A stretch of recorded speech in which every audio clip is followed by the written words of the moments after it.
यार तुम लोगों को पता नहीं क्लासेस ले रहे हैं।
अस्सलाम वालेकुम। तो कल हमने कोऑर्डिनेशन कंपाउंड्स के बारे में कुछ पढ़ा था। यहाँ पर मैं कुछ चीज़ें जो हैं वो आपको बलूचिस्तान की बुक से दिखाना चाहता हूँ। क्या म्यूट किया हुआ? हाँ।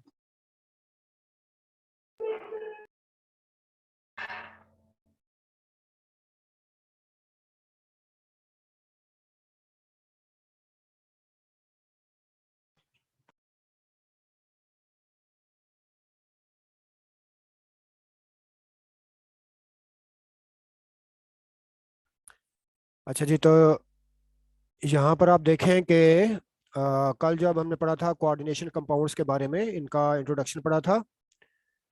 तो यहाँ पर ये जो टेबल जो है इसमें कुछ चीज़ें नोट करने वाली हैं। ये नेशनल बुक फाउंडेशन की बुक में नहीं है। फॉर एग्जांपल यहाँ पर आप देखें कि स्टेनलेस स्टील की कंपोजिशन दी हुई है कि how stainless steel is an alloy and how it is made up of iron, chromium and निकल। तो ये स्टेनलेस स्टील की कंपोजिशन आपकी बुक में नहीं है, आप नोट कर लें। स्टर्लिंग सिल्वर जो है वो आपकी बुक में नहीं है, ये भी आप नोट कर लें। प्यूटर जो है वो आपकी बुक में नहीं है, ये भी आप नोट कर लें। तो क्योंकि मैंने कल आपको बताया था कि एक इंपॉर्टेंट शॉर्ट क्वेश्चन है कि कंपोजिशन ऑफ एलाय, डिफरेंट किस्म की एलाइज जो है इनकी कंपोजिशन पेपर में पूछी जा सकती है।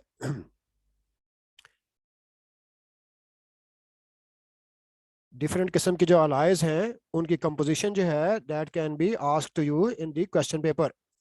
तो ये वाला जो टेबल है ये बलूचिस्तान की बुक में दिया हुआ है, लेकिन नेशनल बुक फाउंडेशन की बुक में नहीं है।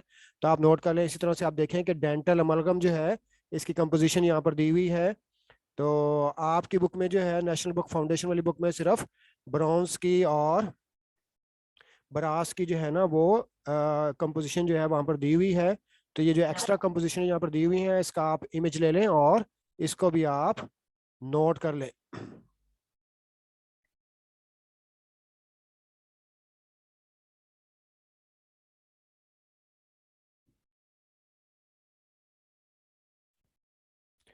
इसके बाद हम वापस चलते हैं कोऑर्डिनेशन कंपाउंड्स की तरफ। कि कोऑर्डिनेशन कंपाउंड्स में हम कुछ चीज़ें पढ़ ली थी कि कोऑर्डिनेशन कंपाउंड्स का स्ट्रक्चर किस तरह से होता है। कि कोऑर्डिनेशन कंपाउंड जो है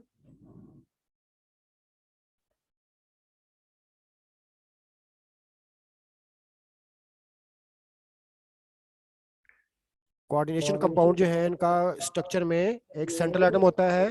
central atom is present in the coordination complex compound. इसके अलावा सेंट्रल एटम के साथ जो एलिमेंट्स जो हैं कंबाइंड फॉर्म में होते हैं, they are called ligand. Ligand वो एटम या ग्रुप ऑफ एटम होते हैं which are coordinated with the central atom. ये सेंट्रल एटम को इलेक्ट्रॉन पेयर जो है वो डोनेट करते हैं।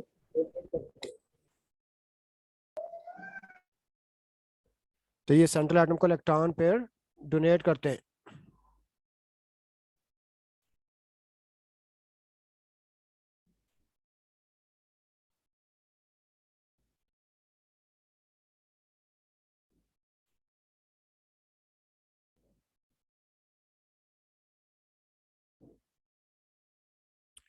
अच्छा जी, तो जैसे कि निकल कार यहाँ पर कार्बोनिल जो है वो दिया हुआ है, carbonyl is molecule as ligand, और क्लोराइड जो है यहाँ पर लिगेंड है। मोनोडेंटेट लिगेंड पड़े थे जो एक इलेक्ट्रॉन पे डोनेट कर सकते हैं। पॉलीडेंटेट लिगेंड्स वो होते हैं जो कि सेंट्रल एटम को एक से ज्यादा इलेक्ट्रॉन पे डोनेट कर सकते हैं। इस तरह से बाईडेंटेट, ट्राईडेंटेट, टेट्राडेंटेट लिगेंड्स हैं, पेंटाडेंट लिगेंड्स भी होते हैं, और हेक्साडेंटेट लिगेंड्स के बारे में आपको बताया था कि ये इंपॉर्टेंट होते हैं। अब यहाँ पर आप देखें ना कि ये जो ट्राईडेंटेट, टेट्राडेंटेट और पेट्राडेंटेट लिगेंड्स हैं, ये आपकी बुक में नहीं दिए हुए हैं, तो आप इनको भी नोट कर लें और ये भी अपनी बुक के ऊपर लिख लें कि इनके बारे में शॉर्ट क्वेश्चन आ सकता है। ये जो हेक्साडेंटेट लिगेंड है, ये तो ऑफन पेपर में पूछा जाता है कि हेक्साडेंटेट लिगेंड जो है इसका स्ट्रक्चर बनाएं, और इसका शॉर्ट क्वेश्चन और इसका स्ट्रक्चर जो है वो पेपर में आ सकता है। इसके बाद हमने कोऑर्डिनेशन नंबर के बारे में पढ़ा था कि सेंट्रल मेटल एटम के साथ जितने लिगेंड्स या ग्रुप ऑफ एटम अटैच होते हैं, कोऑर्डिनेटेड होते हैं, ये उसका कोऑर्डिनेशन नंबर कहलाता है। इसके बाद कोऑर्डिनेशन स्फीयर के बारे में पढ़ा था कि सेंट्रल एटम के गिर्द जो हम ब्रैकेट लगाते हैं वो कोऑर्डिनेशन स्फीयर कहलाती है। जैसे कि यहाँ पर आप देख रहे हैं कि एक स्ट्रक्चर दिया हुआ है कम्प्लेक्स कंपाउंड का K4FeCN6। इसमें यहाँ पर क्या है, सेंट्रल एटम क्या चीज़ है, आयरन है, और साइनाइड जो है यहाँ पर ये लिगेंड है। 6 साइनाइड लिगेंड जो है वो सेंट्रल मेटल एटम के साथ अटैच है। तो वो एटम या ग्रुप ऑफ एटम जो कि सेंट्रल एटम के साथ कोऑर्डिनेटेड फॉर्म में होते हैं, अटैच होते हैं, दे आर कॉल्ड लिगेंड्स। तो यहाँ पर 6 साइनाइड लिगेंड जो है वो आयरन के साथ अटैच है, और 4 पोटेशियम के एटम है जो कि आयनाइजेबल स्फीयर है, और ये जो ब्रैकेट है इसको हम कहते हैं कोऑर्डिनेशन स्फीयर। और ब्रैकेट के और ये जो कोऑर्डिनेशन नंबर होता है ये क्या होता है, ये सेंट्रल एटम के साथ जितने एटम या ग्रुप ऑफ एटम इस तरह से अटैच होते हैं ब्रैकेट के अंदर, दे आर कॉल्ड, उनकी तादाद जो है ये कहलाती है कोऑर्डिनेशन नंबर। इसको डेटिव बॉन्ड नंबर भी कहते हैं, कोऑर्डिनेशन नंबर भी कहते हैं, डेटिव बॉन्ड नंबर भी कहते हैं। तो ये आपके सामने जो कम्प्लेक्स कंपाउंड लिखा हुआ है इसकी एग्जांपल लिखी हुई है, इसका स्ट्रक्चर आपके सामने है कि इसमें पॉजिटिव आयन भी हैं जैसे कि पोटाशियम है, इसमें नेगेटिव आयन भी है जैसे कि साइनाइड आयन है, और इसके अलावा इसमें आयरन जो है वो सेंट्रल एटम भी मौजूद है। अच्छा, जिसके बाद हम देखेंगे कि charge on the coordination sphere का हमने पढ़ा था कि अगर किसी ब्रैकेट के ऊपर चार्ज यहाँ पर नजर आ रहा है आपको, अगर चार्ज नजर आ रहा हो किसी ब्रैकेट के ऊपर, अगर किसी कम्प्लेक्स कंपाउंड के स्ट्रक्चर में ब्रैकेट के ऊपर आपको इस तरह से चार्ज नजर आ रहा हो, तो ये चार्ज होता है अलजेब्रिक सम होता है। यहाँ पर आप देखें साइनाइड की वैलेंसी जो होती है ना, -1 चार्ज होता है साइनाइड के ऊपर, जैसे कि क्लोरीन -1 होती है, इसी तरह से साइनाइड -1 होता है। तो 6 क्योंकि साइनाइड ग्रुप अटैच है तो -6 चार्ज है यहाँ पर। और आयरन के ऊपर +2 चार्ज होता है, फेरस जो होता है +2 चार्ज इसके ऊपर होता है।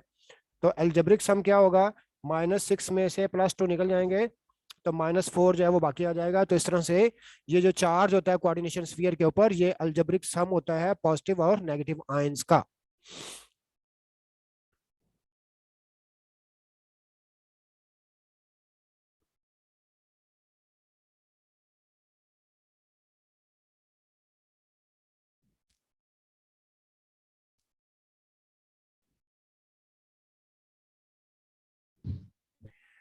अच्छा जी, इसके बाद आप देखें कि nomenclature of the coordination compound हमने पढ़ना है कि एक कम्प्लेक्स कंपाउंड जो है अगर आपके सामने लिखा हुआ हो तो आप उसकी नेमिंग जो है वो किस तरह से कर सकते हैं। एक कम्प्लेक्स कंपाउंड अगर आपके सामने लिखा हुआ हो, how can you name it. तो नेमिंग का क्वेश्चन जो है ये ऑर्गेनिक केमिस्ट्री में भी आता है, और नेमिंग का क्वेश्चन जो है वो यहाँ पर कोऑर्डिनेशन कंपाउंड्स की नेमिंग भी पेपर में आ जाती है कि या तो कोऑर्डिनेशन कंपाउंड्स दिए हुए होते हैं उनका नाम आपने लिखना होता है, या फिर उनका जो है उनके नेम दिए जाते हैं, आपने उनका स्ट्रक्चर जो है ना वो लिखना होता है। तो यहाँ पर आप देखें कि यहाँ पर एक जनरल पैटर्न दिया हुआ है कोऑर्डिनेशन कंपाउंड की नेमिंग का। वो क्या है कि नेम ऑफ द लिगेंड, जी एक मिनट। के जो पॉजिटिव लिगेंड लिखा हुआ होता है,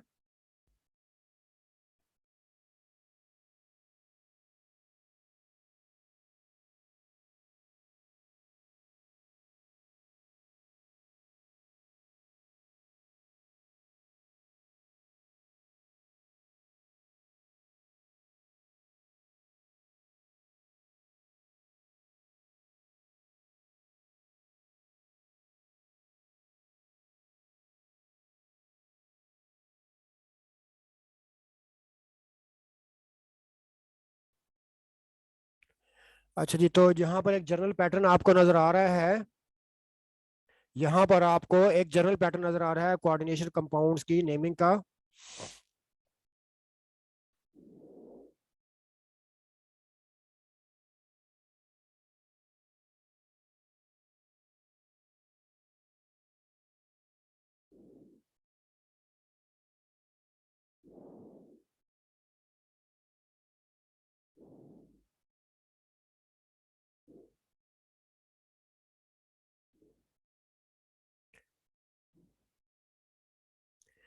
तो नेम ऑफ द लिगेंड आपने सबसे पहले जो है ना लिखा जा सकता है यहाँ पर, कोऑर्डिनेशन कंपाउंड के नाम में नेम ऑफ द लिगेंड हो सकता है। जो पॉजिटिव आयन आमतौर पर होता है उसका नाम पहले लिखा जाता है। इसके बाद name of the central metal atom लिखा जाता है।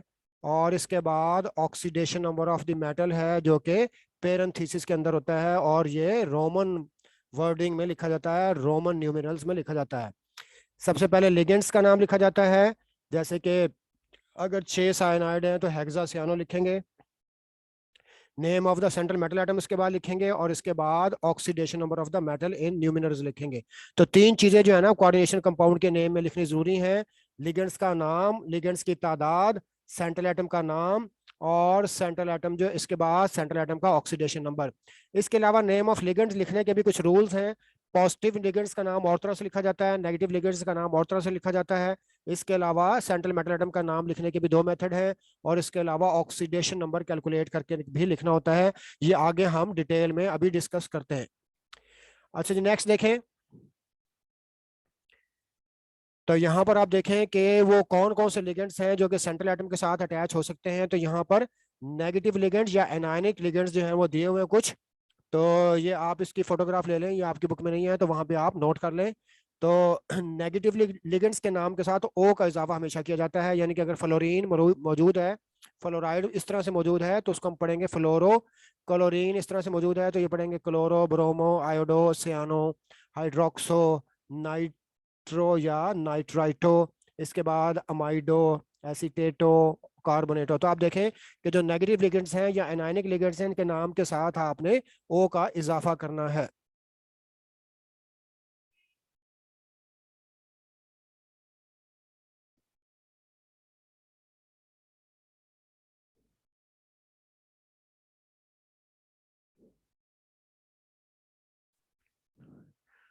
अच्छा, जिसके बाद आप देखें कि name of the positive ligands. तो लिगेंड जो सेंट्रल मेटल एटम के साथ अटैच हो सकते हैं वो नेगेटिव भी हो सकते हैं, पॉजिटिव लिगेंड भी होते हैं। तो पॉजिटिव लिगेंड में यहाँ पर देखें इसके ऊपर पॉजिटिव चार्ज है NH2 NH3 पॉजिटिव। तो इसको हम पढ़ेंगे हाइड्रोजीनियम आयन, नाइट्रोनियम आयन, और नाइट्रोसिलियम आयन, और अमोनियम आयन। ये पॉजिटिव आयन जो है, पॉजिटिव लिगेंड्स जो होते हैं ना, ये भी सेंट्रल एटम के साथ कोऑर्डिनेटेड फॉर्म में हो सकते हैं। अच्छा जी, तो जो पॉजिटिव आयन होते हैं इनका नाम एज सच लिखा जाता है, लेकिन जो नेगेटिव लिगेंड होते हैं इनके नाम के साथ ओ का इजाफा किया जाता है। इसके बाद आप देखें कि सेंट्रल एटम के साथ न्यूट्रल लिगेंड्स भी जो है ना वो भी अटैच हो सकते हैं। Neutral ligands, neutral ligands. तो न्यूट्रल लिगेंड वो होते हैं जिनके ऊपर कोई चार्ज नहीं होता, जैसे कि अमाइन, वाटर को पढ़ेंगे एक्वा या एक्वो भी कह सकते हैं। डाई नाइट्रोजन है, पिरिडीन है, और इथाइलिन डाइमाइन है, कार्बोनाइल है या कार्बोनिल पढ़ते हैं, नाइट्रोसिल पढ़ेंगे, डाई ऑक्सीजन पढ़ेंगे, और हाइड्रोजीन पढ़ेंगे। तो ये बहुत सारे जो है ना न्यूट्रल लिगेंड्स के नाम हैं जो आपकी बुक में नहीं है, तो ये वहां पर आप जो है ना इनको भी आप लिख लेंगे। इसके बाद देखें कि जो ये भी बड़ा इंपॉर्टेंट टेबल यहाँ पर दिया हुआ है जो आपकी बुक में नहीं है, तो आप वहां पर अपनी बुक पे नोट कर लें कि आयरन जो है, आयरन इसको हम आयरन भी लिख सकते हैं या फेरम भी लिख सकते हैं। इसका नाम होता है आयरन या फेरम। या फिर अगर ये नेगेटिव स्फीयर में, नेगेटिव ब्रैकेट में अगर आयरन मौजूद होगा तो इसको फिर फिरेट लिखेंगे, नाम के साथ 8 का इजाफा करते हैं। अगर सेंट्रल मेटल एटम जो है वो नेगेटिव स्फीयर के अंदर यानी कि नेगेटिव ब्रैकेट के अंदर मौजूद हो तो फिर नाम के साथ 8 का इजाफा करते हैं, आयरन को फीरेट पढ़ेंगे। वैसे आयरन होता है फीरम, एफ ई जो सिंबल होता है ना, एफ ई सिंबल, तो एफ ई जो सिंबल है ये इस वजह से है कि आयरन का लैटिन नेम होता है फीरम। हम इसको आयरन भी लिख लेते हैं, फीरम भी लिख लेते हैं। लेकिन अगर सेंट्रल एटम जो है वो नेगेटिव स्फीयर में हो, यानी कि इस तरह से सेंट्रल एटम मौजूद है किसी स्फीयर में और इस स्फीयर के ऊपर ओवरऑल नेगेटिव चार्ज है, तो फिर हम सेंट्रल एटम के नाम के साथ 8 का इजाफा करते हैं, फीरम की बजाय उसको फीरेट लिखेंगे। जैसे कॉपर से आपको समझ आएगा कि कॉपर को क्यूपरेट लिखेंगे और लेड को प्लम्बेट लिखेंगे, लेड प्लम्बस होता है, प्लम्बेट लिखेंगे। सिल्वर को आर्जिनेट लिखेंगे, गोल्ड को ऑरेट लिखेंगे, स्टेनेट लिखेंगे, प्लेटिनेट लिखेंगे वगैरह। तो अगर सेंट्रल एटम जो है वो नेगेटिव स्फीयर में मौजूद हो तो फिर नाम के साथ 8 का इजाफा करते हैं। अच्छा जी, इसके अलावा जो मेटल जो है ना वो इसके अलावा और पूछी जा सकती हैं। एल्यूमिनियम जो है इसको एल्यूमिनेट लिखते हैं, एंटीमनी को antimonate, chromium chromate, cadmate, cobaltate, manganate, mercurate, nickelate, platinate और जिंकेट वगैरह लिखा जाता है। अब यहाँ पर चंद एग्जांपल्स आपके सामने दी हुई हैं। इन एग्जांपल से जो है वो कम्प्लेक्स कंपाउंड की जो नेमिंग है उसको पढ़ा जा सकता है। यहाँ पर फार्मूला देखें, ये फार्मूला है K4FeCN6। तो सबसे पहले क्या चीज है, K4 है यहाँ पर। तो K4 जो है ना इस स्ट्रक्चर के अंदर K4 जो है ये पॉजिटिव लिगेंड है, क्योंकि जब ये आयनाइज होगा तो पॉजिटिव आयन प्रोड्यूस करेगा, पॉजिटिव आयन बन जाएगा, लिहाजा K4 पॉजिटिव लिगेंड है। तो सबसे पहले पॉजिटिव लिगेंड का नाम लिखा जाता है।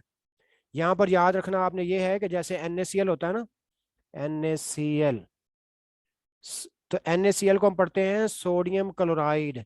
इसको हम क्लोराइड सोडियम नहीं पढ़ते, क्योंकि रूल ये है कि पॉजिटिव आयन का नाम पहले पढ़ते हैं, नेगेटिव आयन का नाम बाद में लिखते हैं। तो सोडियम क्लोराइड पढ़ा जाता है। इसी तरह से K4FeCN6 में पोटाशियम जो है वो क्योंकि पॉजिटिव आयन है तो लिहाजा पोटाशियम का नाम पहले लिखेंगे और पोटाशियम की तादाद नहीं लिखेंगे कि 4 पोटाशियम है तो टेट्रा पोटाशियम नहीं लिखते। पॉजिटिव आयन के साथ सिर्फ उसका नाम लिखा जाता है, उनकी तादाद नहीं लिखी जाती। तो सबसे पहले आपने पॉजिटिव लिगेंड का नाम लिख लिया है, इसके बाद आप नेगेटिव लिगेंड्स का नाम लिखेंगे जो कि यहाँ पर साइनाइड है। हेक्सासियानो, 6 सियानो अटैच हैं, 6 साइनाइड अटैच हैं। तो पॉजिटिव लिगेंड के बाद आप नेगेटिव लिगेंड का नाम और उनकी तादाद भी लिखेंगे। नेगेटिव लिगेंड जो होते हैं ना जो ब्रैकेट के अंदर मौजूद होते हैं, इनकी तादाद भी लिखी जाती है, क्योंकि 6 अटैच हैं तो 6 तादाद है। और इसके अलावा इनकी तादाद भी लिखी जाती है और इनके नाम के साथ ओ का इजाफा भी किया जाता है। तो हेक्सा इनकी तादाद को शो करता है और सियानो, सियानो के साथ आपने ओ का इजाफा भी किया है। इसके बाद आपने सेंट्रल मेटल एटम का नाम लिखना है जो कि यहाँ पर आयरन है। अब क्योंकि आयरन जो है वो यहाँ पर नेगेटिव स्फीयर में है, ओवरऑल इस ब्रैकेट के ऊपर चार्ज है ना वो नेगेटिव आता है, जैसे कि ऊपर हमने पढ़ा था कि साइनाइड के ऊपर माइनस यहाँ पर 6 चार्ज है, आयरन के ऊपर +2 चार्ज है। तो ओवरऑल ये जो ब्रैकेट है इसके ऊपर नेगेटिव चार्ज आ रहा है, तो हम ये कह सकते हैं कि आयरन जो है वो एक नेगेटिव स्फीयर में मौजूद है, तो लिहाजा नाम के साथ 8 का इजाफा करना है। तो फेरम को हम पढ़ते हैं फीरेट, और आगे ब्रैकेट में पेरेंथीसिस में आयरन की ऑक्सीडेशन नंबर लिखना है जो कि यहाँ पर है +2। क्योंकि आयरन जो है ना यहाँ पर अगर हम अलजेब्रिक सम देखें तो आयरन जो है वो यहाँ पर लिखेंगे, तो मेटल एटम का जो ऑक्सीडेशन नंबर है जो आगे ब्रैकेट में लिखना होता है ये अलजेब्रिक सम होता है। तो अलजेब्रिक सम जो है वो किस तरह प्रोड्यूस होगा, आप देखें कि CN6 है, साइनाइड 6 है, तो एक साइनाइड के ऊपर जो है ना -1 चार्ज होता है, तो ये 6 से मल्टीप्लाई होगा तो -6 चार्ज हो जाएगा। पोटाशियम के ऊपर +1 चार्ज होता है तो 4 पोटाशियम है, +4 चार्ज यहाँ पर है। तो -6 में से +4 निकाल दें तो यहाँ फिर ऑटोमेटिकली +2 चार्ज आ जाता है, क्योंकि क्योंकि क्योंकि किसी भी कंपाउंड में जितने नेगेटिव चार्ज होते हैं उतने ही पॉजिटिव चार्ज भी होते हैं, क्योंकि ओवरऑल एक कम्प्लेक्स कंपाउंड जो होता है ये भी न्यूट्रल होता है। तो इसलिए आयरन के ऊपर +2 चार्ज है, तो ब्रैकेट के अंदर जो है ना हम प्लस जो है ना वो हम इस तरह से लिखेंगे, लैटिन न्यूमिनल्स में लिखेंगे।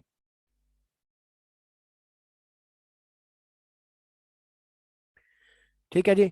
तो ये पहली एग्जांपल जो है ना वो आपने पढ़ ली है इस तरह से। इसके अलावा एक रूल ये भी होता है कि अगर कोई आयन हो तो उसके साथ आयन का लफ्ज भी लगाते हैं, आयन का वर्ड भी एंड में लगाते हैं। ये जो आखिरी वाला जो है ना कंपाउंड, इसमें CO कोबाल्ट जो है वो सेंट्रल मेटल एटम है, उसके साथ 6 क्लोराइड अटैच हैं और ब्रैकेट के ऊपर -3 चार्ज भी दिया हुआ है। तो क्योंकि ये चार्ज वाली स्पीशीज होती हैं, आयन होती हैं, लिहाजा नाम के साथ आयन का लफ्ज भी लगाना होता है। तो इसको पढ़ेंगे हेक्सा क्लोरो कोबाल्टेट 3 आयन। तो कोबाल्ट, यहाँ पर CO जो है वो कोबाल्ट है, तो कोबाल्ट के नाम के साथ 8 का इजाफा करना है, कोबाल्टेट 3 आयन जो है ना हम इस तरह से लिखेंगे।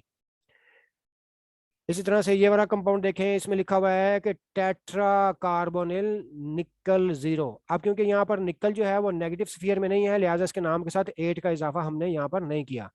तो 8 का इजाफा उस वक्त करना है जब मेटल एटम जो है वो एक स्फीयर के अंदर जो है ना वो नेगेटिव स्फीयर के अंदर मौजूद हो। तो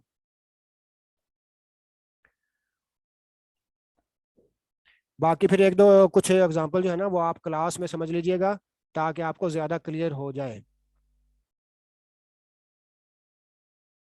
जैसे कि ये क्वेश्चन आपके सामने लिखा हुआ है ना यहाँ पर, कि पेपर में इस तरह से फार्मूले आते हैं, आपने इनका नाम जो है ना वो लिखना होता है। इसके बाद नेक्स्ट हम पढ़ेंगे वेरी इंपॉर्टेंट टॉपिक के आपने shape of the complex compound बनानी है विद कोऑर्डिनेशन नंबर 2, 4, 6। कि अगर कोऑर्डिनेशन नंबर ऐसी मेटल जिनका कोऑर्डिनेशन नंबर 2, 4, 6 हो, उनकी शेप किस तरह की हो सकती है। यानी कि कम्प्लेक्स कंपाउंड की आपने शेप बतानी है। कोऑर्डिनेशन नंबर 2 का मतलब ये होता है कि सेंट्रल एटम के साथ 2 लिगेंड अटैच है। कोऑर्डिनेशन नंबर 4 का मतलब है कि सेंट्रल एटम के साथ 4 लिगेंड अटैच हैं। और कोऑर्डिनेशन नंबर जो है वो 6 का मतलब है सेंट्रल एटम के साथ 6 लिगेंड अटैच हैं। तो सबसे पहले हम देखते हैं लीनियर कम्प्लेक्सेस जो हैं। तो लीनियर कम्प्लेक्स कौन से होते हैं?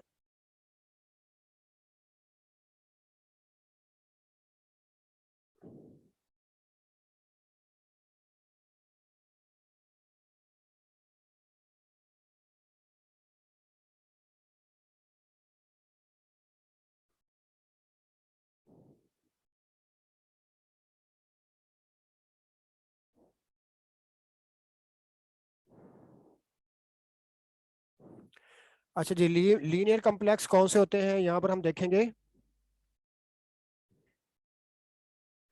Shape of the complex and coordination number 2, 4, 6, ये नेशनल बुक फाउंडेशन है।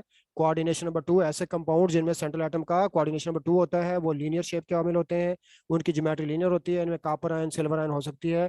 और ये वाली कुछ एग्जांपल्स यहाँ पर दी हुई हैं, जैसे कि कॉपर यहाँ पर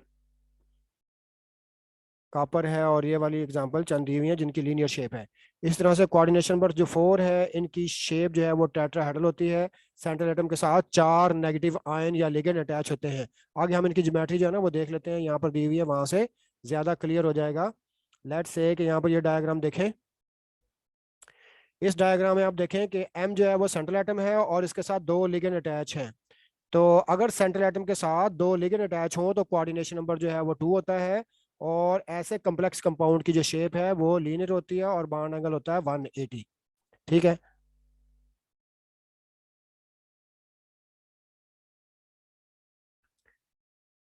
इसके बाद आप देखेंगे कि एस ML4 के अगर सेंट्रल एटम के साथ 4 लिगेंड अटैच हैं, 4 लिगेंड अटैच हैं, तो फिर बॉन्ड एंगल होता है 109.5 और शेप होती है टेट्राहेड्रल। इसी तरह से सेंट्रल एटम के साथ अगर 4 लिगेंड अटैच है, उनमें बॉन्ड एंगल 90 है, तो फिर शेप जो है ना स्क्वायर प्लेनर होती है।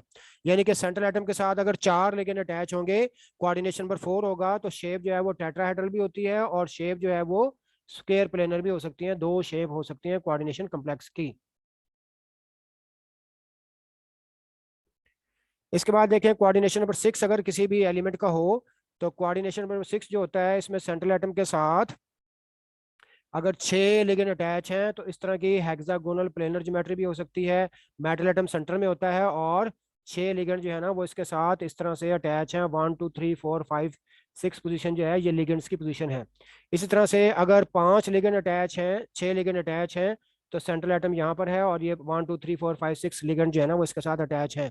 इसी तरह से ये रेगुलर ऑक्टाहेड्रल ज्योमेट्री भी हो सकती है अगर सेंट्रल एटम के साथ 6 लिगेंड अटैच है, जैसे कि आपने फर्स्ट ईयर में वेस्पर थ्योरी में पढ़ा हुआ है। उसी तरह से यहाँ पर हमने इन शेप्स को एक्सप्लेन करना है कि सेंट्रल एटम के साथ कितने दूसरे ग्रुप ऑफ एटम जो है ना वो अटैच हैं। नेक्स्ट जो है वो कम्प्लेक्स कंपाउंड की बड़ी इंपॉर्टेंट प्रॉपर्टी है वो है कलर ऑफ द कम्प्लेक्सेस, के जो ट्रांजिशन एलिमेंट्स के जो कंपाउंड्स हैं ये कलर पाए जाते हैं, ये रंगीन होते हैं, कलर्ड होते हैं। तो इसकी वजह क्या होती है?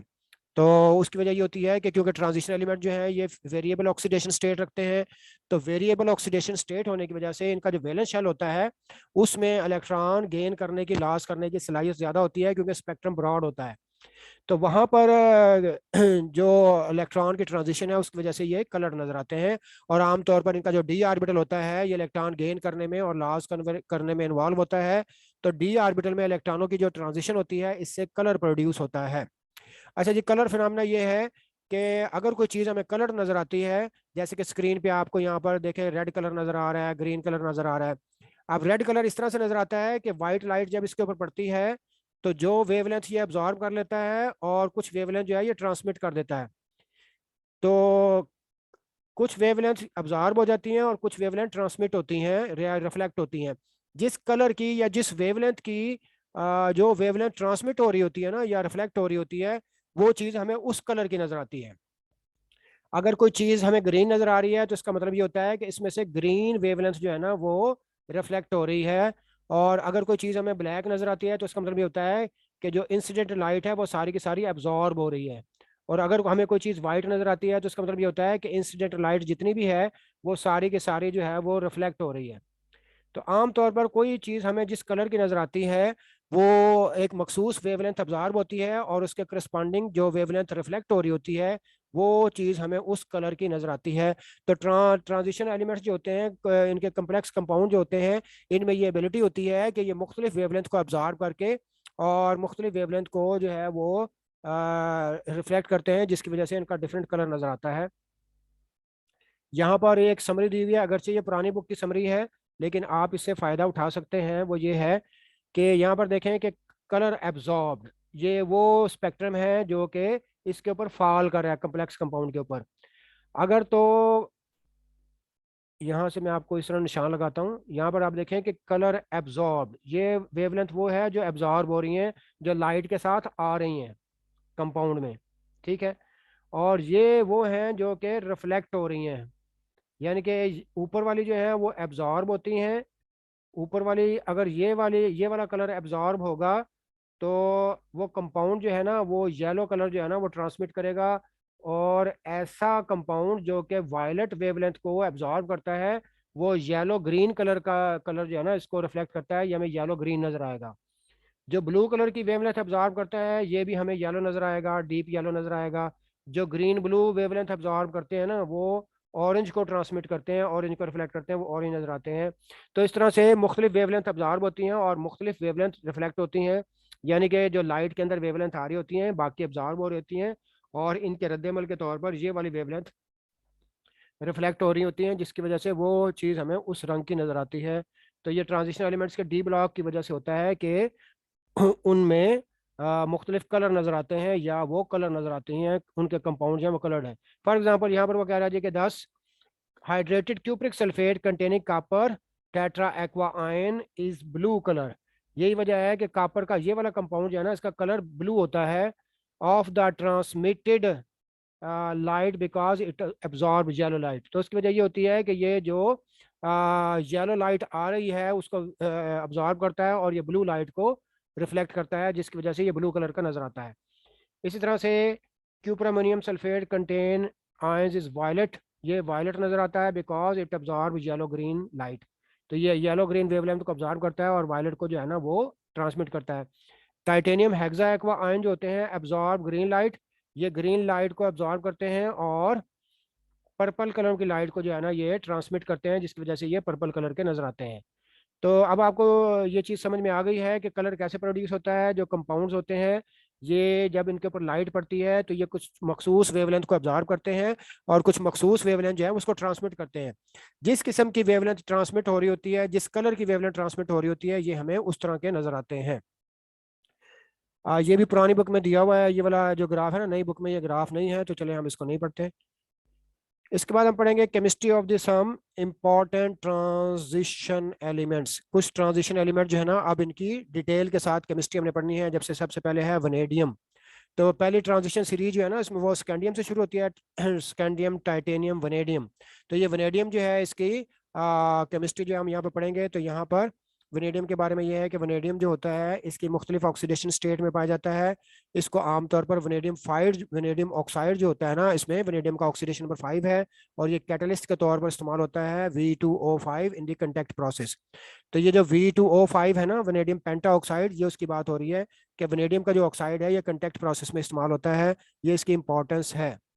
इसके बाद वनेडियम की ऑक्सीडेशन स्टेट देखेंगे तो ऊपर जो हमने टेबल पढ़ा था एक, जिसमें अनपेयर इलेक्ट्रॉन दिखाए गए हैं, तो उसमें शो होता है वनेडियम जो है वो 5 के 5 इलेक्ट्रॉन लॉस करके +5 ऑक्सीडेशन स्टेट शो कर सकता है, +4, +3 और +2 ऑक्सीडेशन स्टेट में भी पाया जाता है इन देयर कंपाउंड्स। यानी कि जब वनेडियम रिएक्ट करेगा तो ये इनमें से किसी भी ऑक्सीडेशन स्टेट में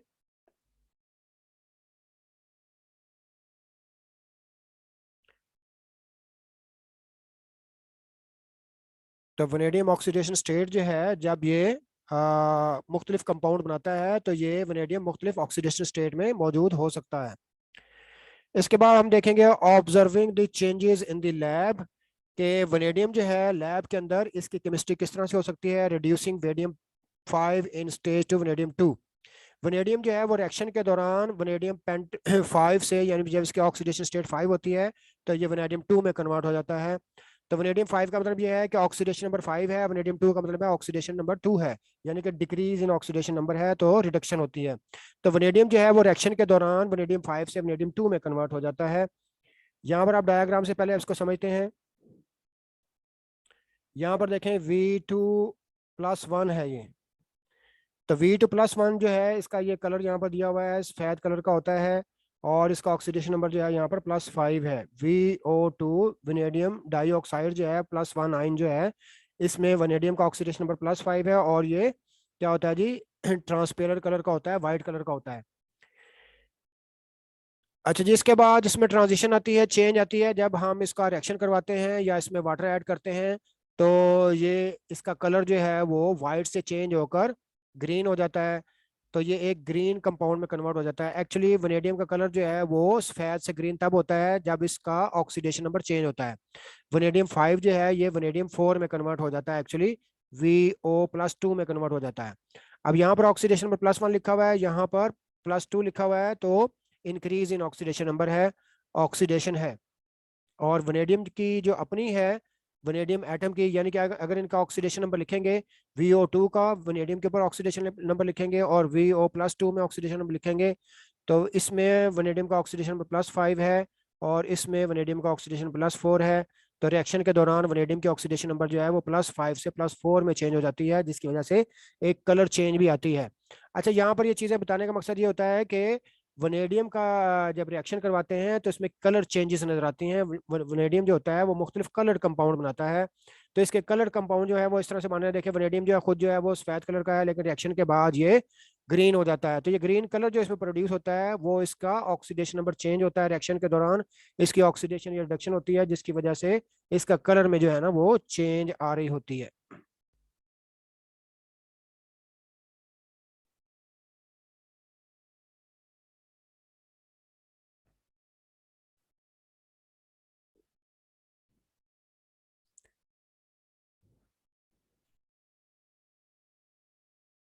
बाकी इंशाल्लाह ये जो इसकी केमिस्ट्री है ना ये थोड़ी सी समझने वाली है, ये फिर बोर्ड के ऊपर जो है ना हम समझेंगे।